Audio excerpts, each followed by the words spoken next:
It's a special edition of Business Incorporated. Thank you for joining us. I'm Chimeze Obi Iwagu. Well, the Monetary Policy Committee of the Central Bank of Nigeria has been meeting since Thursday to provide forward guidance on the timing of a change in monetary policy stance. The meeting is the fifth one this year and coming at a time of fascinating developments in the domestic and external economy. On the domestic front, year-on-year headline inflation has continued to decelerate, albeit at a slower pace. The second quarter GDP shows the economy grew by 5.01%. On the external front, despite the sustained administration of COVID-19 vaccines and sizable fiscal and monetary stimulus, the spread of Delta variant in advanced economies has softened optimism on reflation trade. At the last MPC meeting in July, members voted to retain all monetary policy parameters with the MPR at 11.5%. The September meeting ends today, and the Central Bank Governor Godwin Emefiele will be briefing on the outcome in a few minutes from now. But first, let's look at the intraday market numbers. Well, it's a Friday, and amongst the markets we track here in Africa, only Egypt is closed today. The NGX index was in the red at intraday, down 0.06%. The JSE index in South Africa was also down. Egypt closed Thursday's session in the red, while Kenya ended Thursday positive 0.39%. And European markets advanced on Friday, early trade outpacing other major markets as global investors continue to weigh the prospect of slowing economic growth. Inflation across the Eurozone has hit its highest level in a decade. Let's bring in Conrad now to wrap up the market for us. Hello, Conrad. Good afternoon. Good to see you. Das sind doch Pisser. Die sollen nicht einfach auflegen. Hello, Conrad.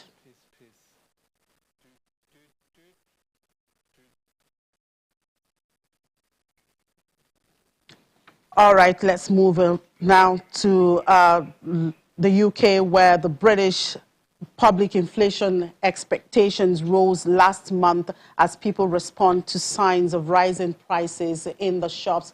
Juliana will wrap up the market for us. Hello, Juliana. Good afternoon. The Bank of England has just released its quarterly public inflation expectations survey, and it shows that inflation expectations for the year ahead rose to 2.7% in August from 2.4% in May. Now, there was also the retail data and, of course, the easing of travel restrictions. Piece all of these together for us and how that is shaping market sentiment and, of course, the outlook for next week.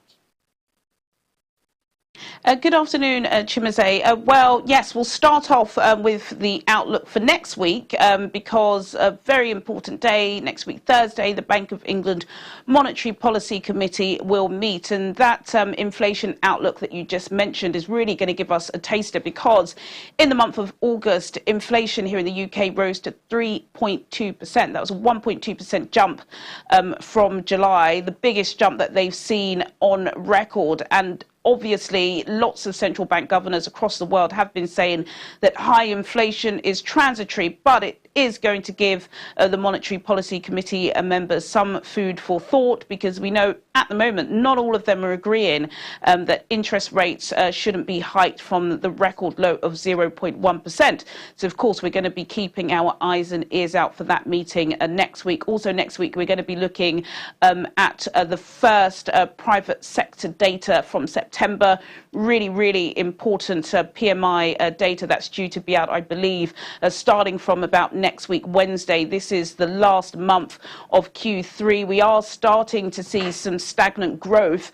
And of course, you know, we are going into that festive period. We are going to be talking about Christmas quite a lot over the next couple of weeks and beyond. So we'll also be keeping our eyes on that. Earlier today, we got retail sales data for the month of August. This was the fourth consecutive month that retail sales have fallen. This was predominantly driven by grocery sales and the lack of grocery sales, and that's because consumer habits have changed. Over the past 18 months, we've seen record highs of basket figures coming out of supermarkets, but the sun was shining for a couple of days in August, so lots of people were out and about meeting with friends in restaurants. So no surprising really that the data was a little bit low.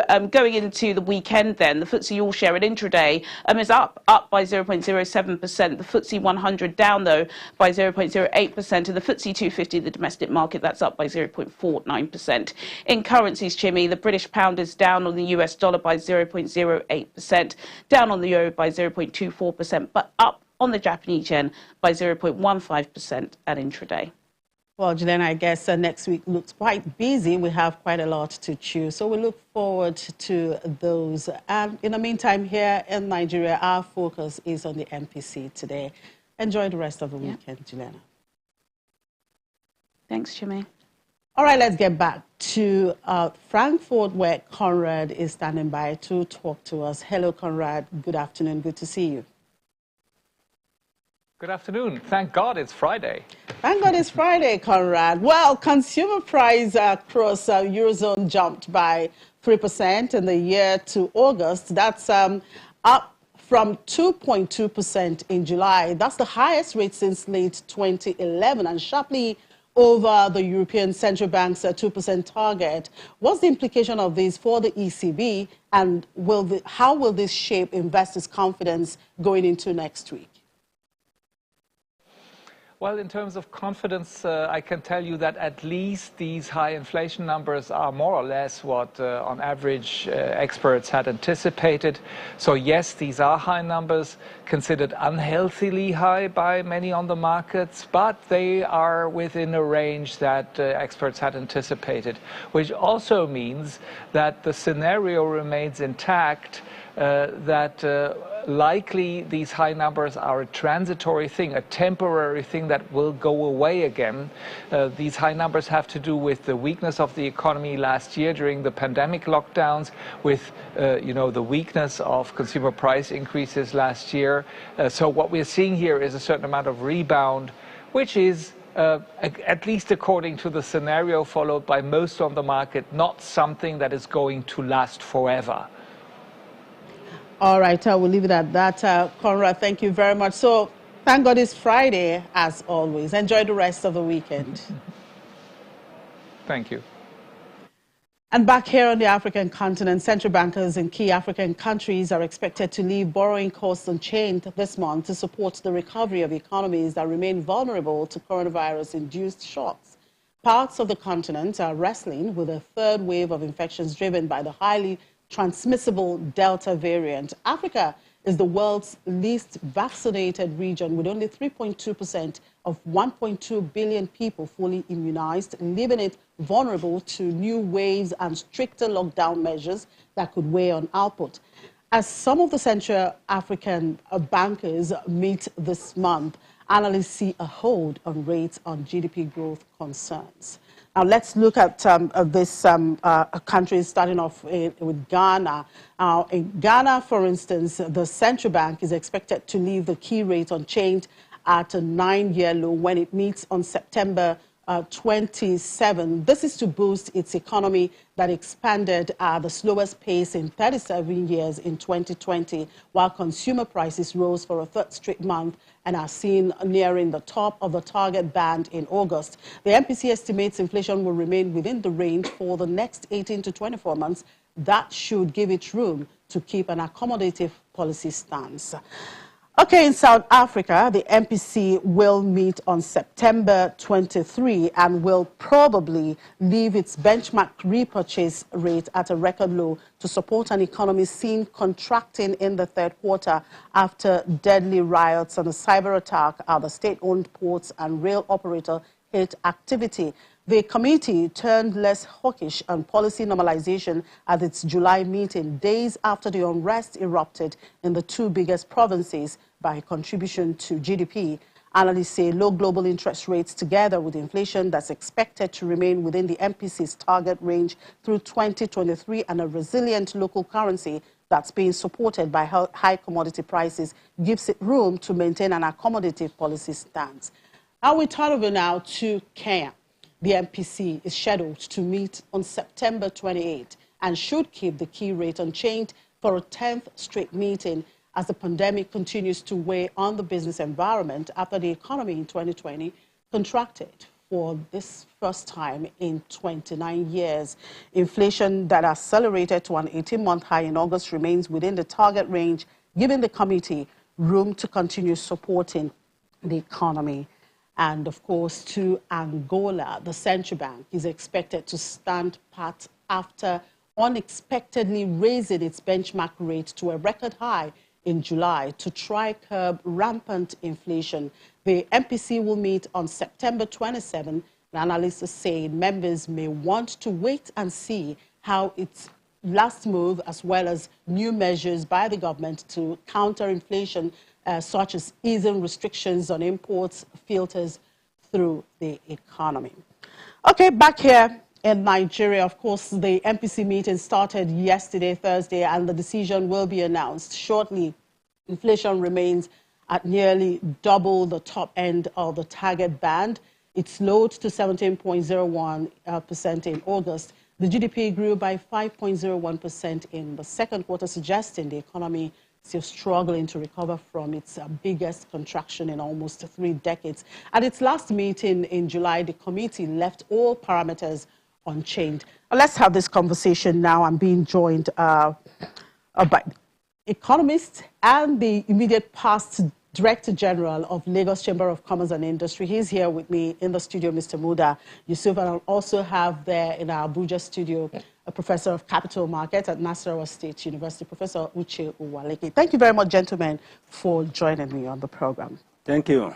Now, I'll probably start off with you, Professor Uwaleke. Now, African central banks, including Nigeria, maintain that they still target inflation, but it is clear that the focus has shifted firmly to growth. The CBN governor oftentimes would say that if not for the intervention programs from the CBN, the situation in the economy would have gotten worse than this. We have seen GDP up 5.1%, inflation is on the downwards trend. What do you think the central bank would do, considering money supply, the dip in the rate of inflation, the not too impressive GDP growth rate, and of course, the declining external reserve? Yeah, thank you, Chimeze. There appears to be a shift in focus from inflation targeting to the need to spur growth, that's understandable. Understandable against the backdrop of the fact that inflation in most African economies, including Nigeria, is not the demand pull type. It is more of the cost push type. And you will also realize that central banks in Africa, including Nigeria, appear to have exhausted all their arsenal, as it were. What they use in fighting inflation, the conventional or the traditional instruments. And that's why you find many of them resorting to heterogeneous measures that are not conventional, in their bid to address the twin problems of inflation and, slow economic growth. Because in Africa, really, you find that what is playing out is stagflation. Stagflation, a situation in which you have, elevated inflation, and at the same time you have slow growth or growth that is tepid, that is, stagnated. So when you have stagflation, you can only use heterogeneous measures or unconventional measures, to tackle them. And with respect to the question you asked, I'm sure you meant MPC, not central bank. With respect to the decision to be taken today. Absolutely. Yes, it's actually absolutely. The MPC is an independent arm, exactly.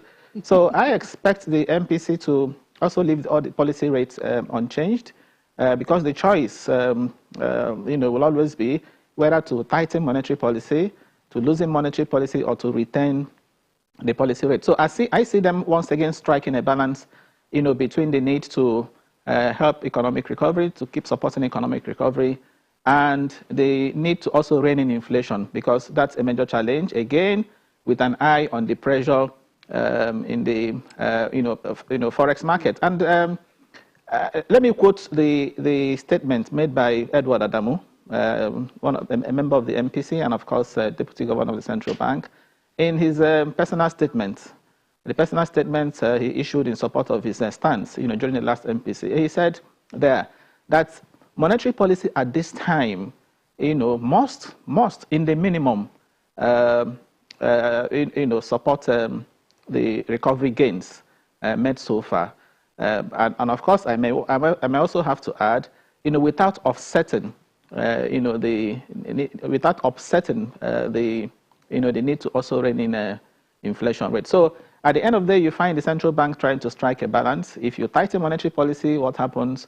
You reduce money supply. You make it difficult for banks to create credit. And all that. And you also look at what's happening in the equities market.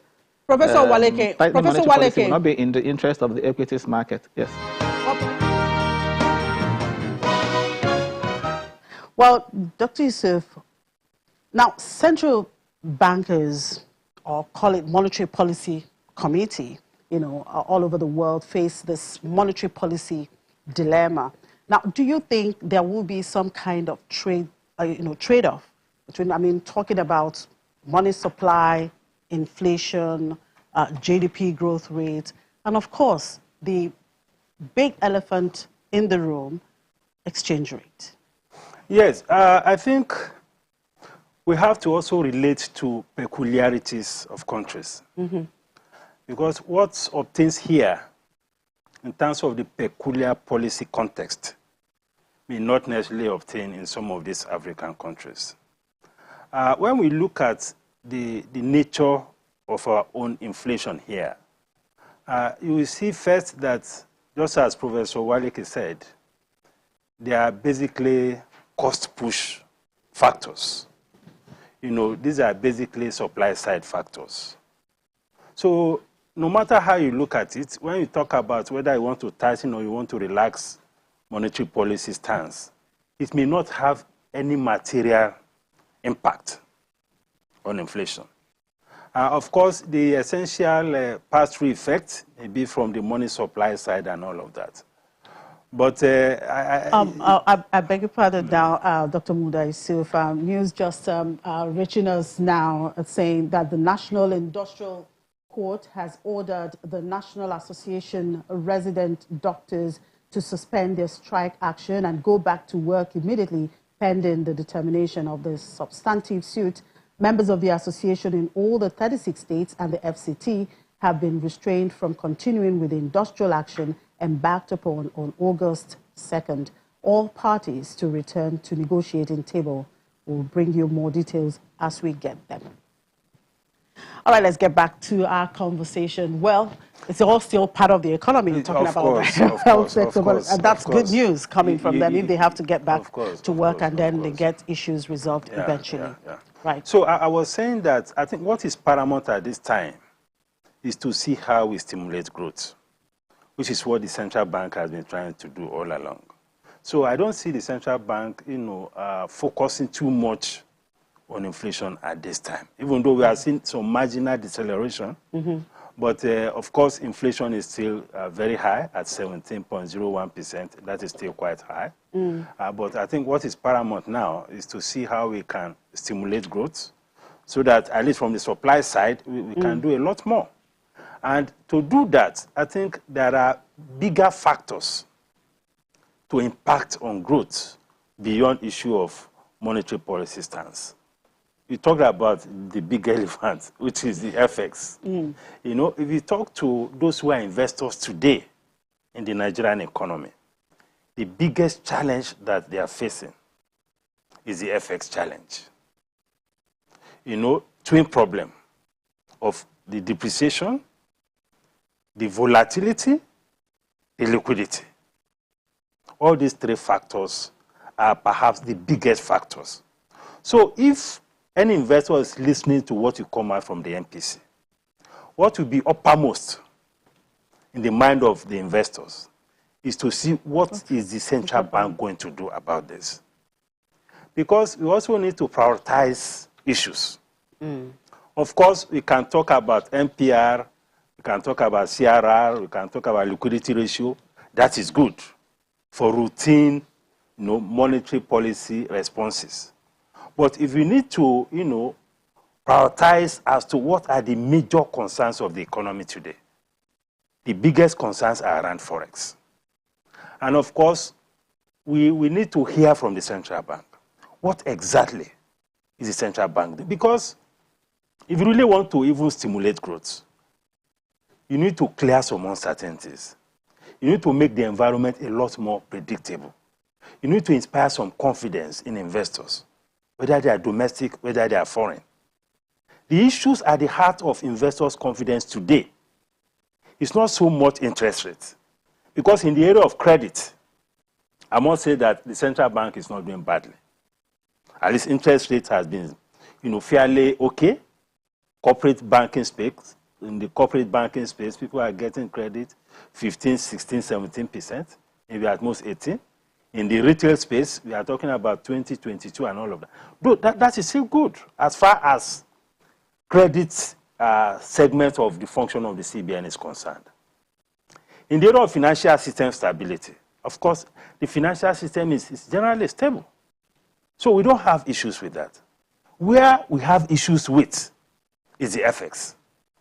And unless we also resolve this issue of FX, some of these variables that we intend to tackle, I'm talking about inflation, I'm talking about growth. If we don't also deal with this FX issue, those problems will still remain. So it should be high on the agenda.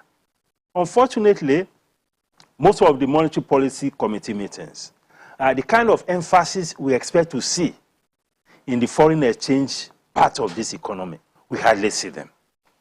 We see more about issue of money supply growth, issue of CRR, MPR, liquidity. Well, the central bank at the last Monetary Policy Committee meeting took the bull by the horn. I mean, it was quite an unusual thing for the MPC to talk about Forex at the meeting, or probably bring it up as one of the announcements. Usually when they want to announce anything concerning Forex, it's done outside the MPC, but it was quite unusual to see that happen. And we saw a big pronunciation there where they stopped the issuance of Forex to the BDCs. I mean, that's since July to August.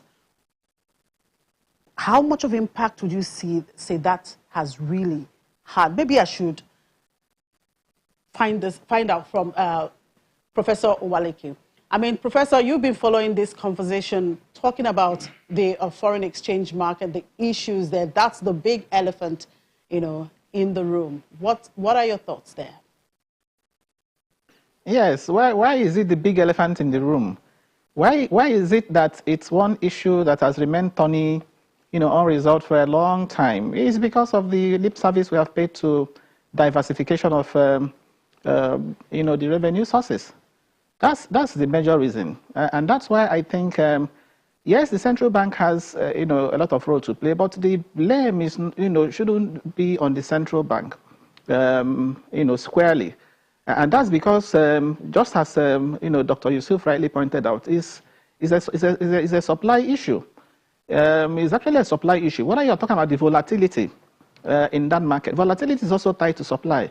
If you have enough supply, for example, to especially on the part of the central bank that intervenes from time to time, for intervention.